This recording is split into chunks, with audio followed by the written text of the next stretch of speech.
Oke, assalamualaikum warahmatullahi wabarakatuh. Alhamdulillahirabbil alamin. Wassalatu wassalamu ala rasulillahi ajma'in. Amma ba'du. Oke, kita baca doa agar kita dapat menghafalnya ataupun dengan cepat mengingat agar tidak mudah lupa ya. Allahumma ftah lana hikmata wansur alayya rahmatak wa dzikirni manasibi ya dzal jalali wal ikram. Oke, kali ini kita akan membaca yaitu hukum Islam itu apa sih? Oke, kita simak bersama-sama sahabat. Yang pertama yaitu muhalaf. Orang muhalaf ialah orang muslim yang dikenai kewajiban atau perintah dan menjauhi larangan agama karena telah dewasa dan berakal ataupun akil baligh serta telah mendengar seruan agama. Yang kedua, hukum-hukum Islam. Hukum Islam yang biasa juga disebut hukum syara ataupun terbagi menjadi 5. Yang pertama yaitu wajib, yaitu perintah yang harus dikerjakan. Jika perintah itu dikerjakan mendapatkan pahala, dan jika ditinggalkan itu mendapatkan dosa ataupun berdosa. Wajib atau fardu itu dibagi menjadi 2 bagian. Yang pertama yaitu adalah wajib ain, yaitu perintah yang harus dikerjakan oleh setiap orang yang mu'alaf, seperti sholat 5 waktu, puasa bulan Ramadan dan sebagainya. Yang kedua, wajib kifayah, yaitu suatu perintah yang telah dianggap cukup apabila telah dikerjakan oleh sebagian dari orang-orang mu'alaf, dan berdosalah seluruhnya jika tidak seorang pun dari mereka yang mengerjakannya, seperti menyolatkan mayit atau menguburkannya. Yang kedua bagian yang pertama itu tadi wajib ya untuk hukum-hukum Islam. Sekarang yang kedua yaitu sunnah, yaitu perkara yang apabila dikerjakan mendapatkan pahala dan apabila ditinggalkan itu tidak mendapatkan dosa. Sunnah dibagi menjadi 2. Yang pertama yaitu sunnah muakkad, yaitu sunnah yang sangat dianjurkan dan mengerjakannya, seperti sholat raweh, sholat 2 hari raya Idul Fitri dan Idul Adha dan sebagainya. Yang kedua yaitu sunnah khairu muakkad, yaitu sunnah biasa. Kemudian yang selanjutnya yaitu haram. Haram yaitu suatu perkara yang apabila ditinggalkan mendapatkan pahala dan jika dikerjakan mendapatkan dosa, seperti meninggalkan salah satu dari kewajiban agama, berzina, berlaku syirik, mencuri, membunuh tanpa alasan yang sah, meminum minuman yang memabukkan, berdusta, mendurhakai orang tua dan sebagainya.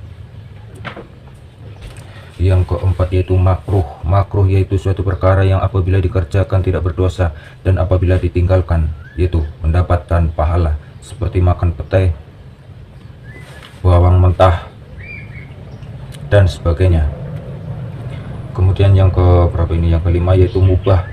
Mubah yaitu suatu perkara yang apabila dikerjakan tidak mendapatkan pahala dan tidak berdosa, dan jika ditinggalkan juga tidak berdosa dan tidak mendapatkan pahala. Jelasnya boleh dikerjakan dan boleh ditinggalkan, seperti makan, minum, tidur, kegiatan rutin yang diperintah dan tidak dilarang oleh agama dan sebagainya.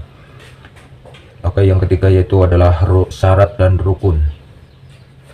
Yang pertama yaitu syarat ialah suatu yang perlu dan harus ada sebelum mengerjakan sesuatu. Kalau syarat-syarat sesuatu tidak sempurna maka pekerjaan itu tidak sah. Yang kedua yaitu adalah rukun. Rukun ialah suatu yang harus dikerjakan dalam suatu pekerjaan. Rukun di sini berarti bagian dari pokok, seperti membaca Al-Fatihah dalam sholat merupakan pokok bagian sholat.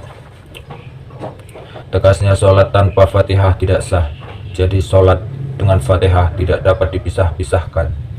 Kemudian yang ketiga ini adalah sah, artinya yaitu cukup dengan syarat rukunnya dan betul atau mencukupi rukun syarat dalam sahnya atau cukup syaratnya.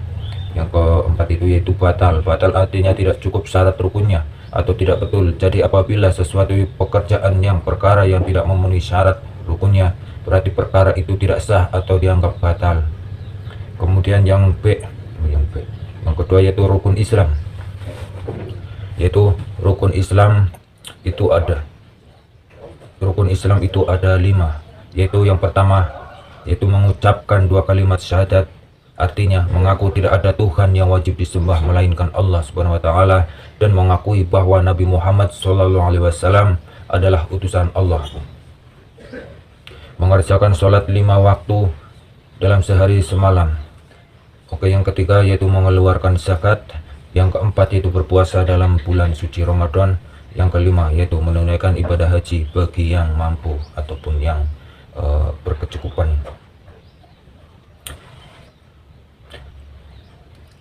Oke, kita lanjut. Yang pertama yaitu untuk rukun Islam, yaitu membaca dua kalimat syahadat.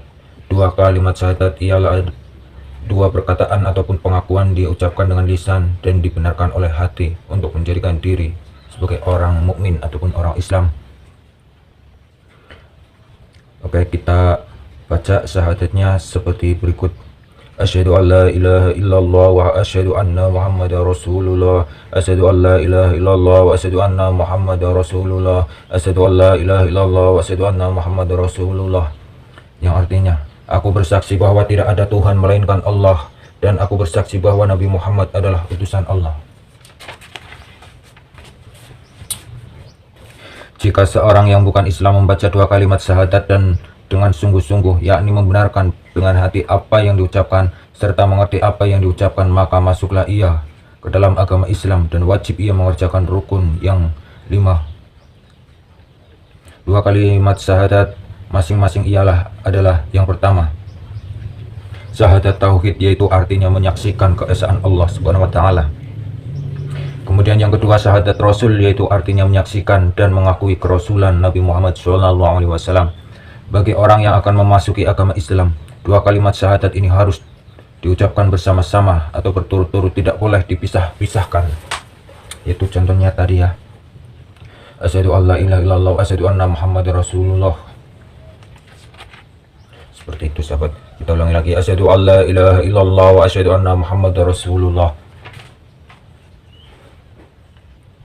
Nah, kemudian kita lanjut yang selanjutnya, yaitu adalah keterangan orang-orang yang hendak menjadi muslim ataupun mukmin. Untuk pertama, ia harus mengucapkan dua kalimat syahadat dengan faham dan maknanya. Orang yang tidak dapat mengucapkan dengan lisan karena bisu ataupun uzur lain, atau karena ajal telah mendahulinya padahal hatinya sudah beriman, mereka itu mukmin di hadapan Allah Subhanahu wa taala dan akan selamat kelak di hari kemudian. Tetapi orang yang tidak mau mengucapkan, maka mereka tetap dihukum kafir. Adapun arti Islam ialah untuk menyerahkan diri kepada Allah Subhanahu wa taala, yaitu dengan ikhlas, seikhlas-ikhlasnya atau sebersih-bersihnya atau sepasrah-pasrahnya. Iman dan Islam satu sama lain, tidak dapat dipisah-pisahkan, dan sukar pula untuk dibedakan, karena seseorang tidak dapat dikatakan mukmin jika tidak menyerahkan diri dan menjunjung tinggi apa yang telah disampaikan oleh Rasulullah SAW. Begitu juga ia tidak akan menyerahkan diri dan menjunjung tinggi jika ia tidak beriman. Karena itu setiap mukmin tentu muslim, dan setiap muslim tentu pasti mukmin. Agar lebih jelas tentang arti iman dan Islam, maka dapat disimpulkan sebagai berikut. Mengikrarkan dengan lidah tentang adanya Allah Subhanahu wa taala dan hatinya membenarkan apa yang diikrarkan oleh lidah kita, kemudian anggota melakukan atau melaksanakan perintah-perintah Allah Subhanahu wa taala dan menjauhi segala larangannya. Nah, itulah bagaimana tahap hukum Islam dan hukum-hukum Islam sampai ke keterangannya ya sahabat, ataupun syarat masuk Islamnya juga ada rukun Islam, rukun iman juga.